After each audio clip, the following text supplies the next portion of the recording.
Oh, Hancock, the story that never ends, and it gives you content for your channel nearly every day. I mean, there are some more WhatsApp messages that have come out since then, since my last video, and of course this one was out the other day. This story is brilliant. Now you have to bear with it because this bloke is a complete knobhead. He really is. If he's a lawyer, he needs to go back to school and learn how to listen to people. And certainly I wouldn't want him representing me if he is a true lawyer. And by the way, a lawyer is an American term. It's not actually used in English language in UK. You're a solicitor or you're a barrister. The lawyer is a sort of a catch-all phrase that means that you do everything. We don't really use lawyers here in the UK. It's more of an American audience there, where they have lawyers that do everything. Barristers go to Crown Court and in court, and solicitors deal with you outside, representing you and passing on your case to a barrister. I've got no idea what this guy is except for a knobhead, because listen right to the end. It's a classic. It really is a classic interview. Fantastic. And I do feel sorry for the guy who is actually interviewing him. He has patience of a saint. Right, have a listen. It's hilarious. Code, who was actually recently asked to act for Matt Hancock. Thank you for joining me. Yes, I have to say that's disappointing, because I made it absolutely clear to your programme.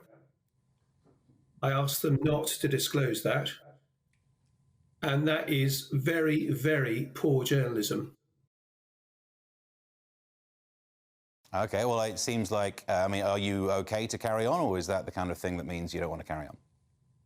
No, I can apologise for having that in the... I'll go around, because I disagree with what a lot of you say, but you stood there in front of a baying audience throwing poo left, right and centre at Matt Hancock, when your own television station has engaged in correspondence with me where I explained that I'm in a position to be able to comment on this, and mentioned that I'd been approached by Matt Hancock. I asked you not to mention that. Well, I apologise that we've...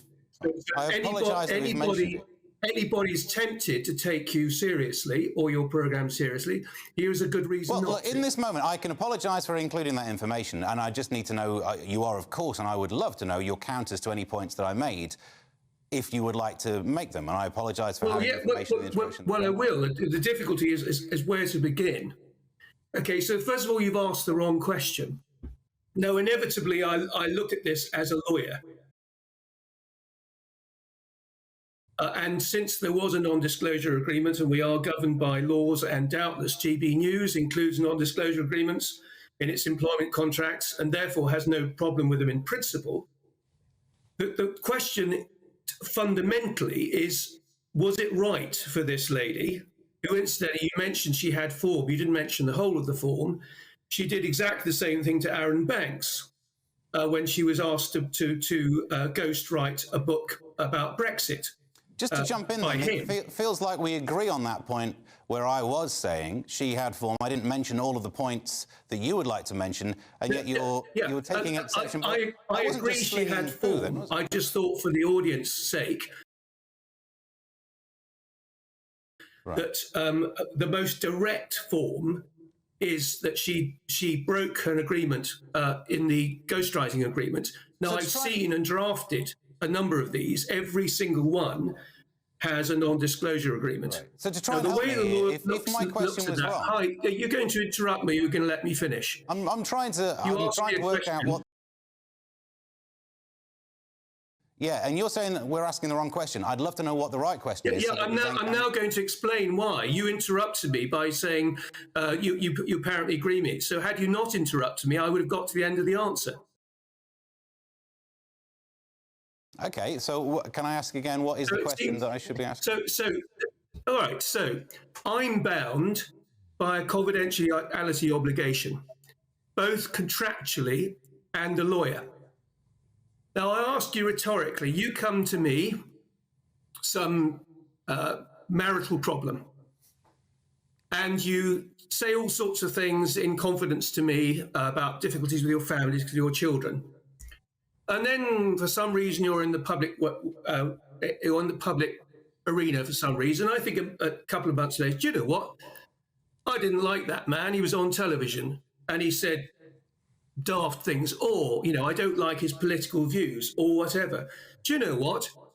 I'm going to disclose everything that this gentleman said to me on a unilateral decision of my own.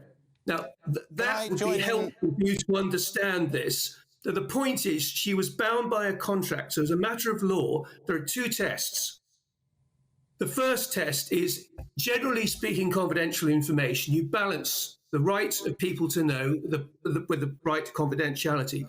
But what the law says in terms of a contract, the law says there has to be a much higher test, because someone's entered into a contract for payment. Remember, she was paid.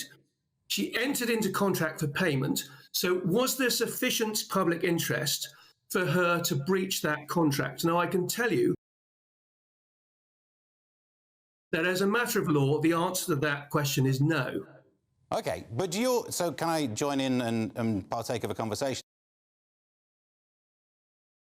Your example about me talking about my private life would have no public interest unless I suddenly became an MP where I was telling people how to live their marital lives.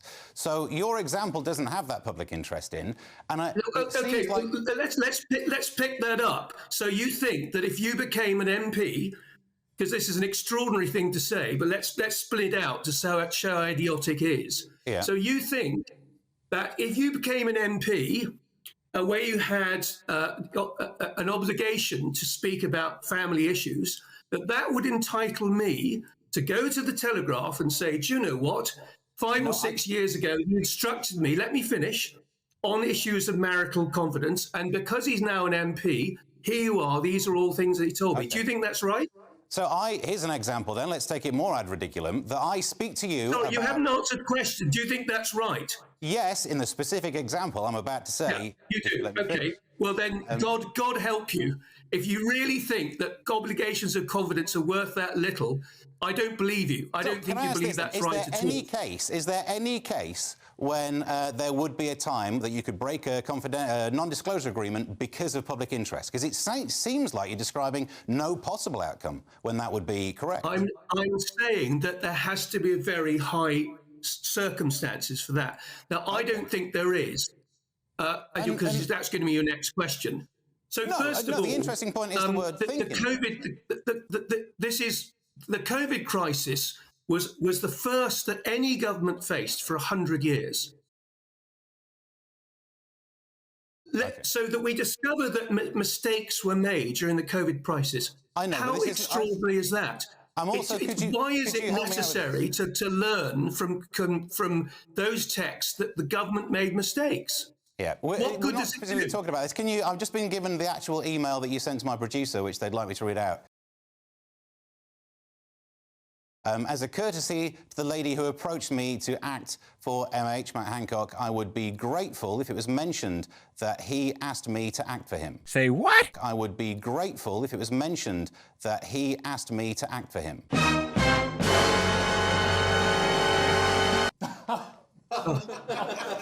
So it seems that you actually... You're absolutely right that it's my mistake. I missed out the knot. I take all of that back. My abject apologies.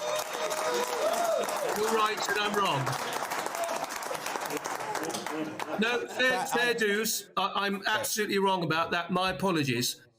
I think we will leave it there, but thank you very much for partaking in that conversation. Best wishes. Jonathan Code, thank you very much for joining us. So there you go, that's it. And thank God for Hancock, because he's got this sanctimonious bully. He deserves him, it really does. If this guy's going to represent Hancock, then God help Hancock, because he's got no chance for this guy. Really, I would sack him and get somebody else. There you go. That's the story. Have a very good day.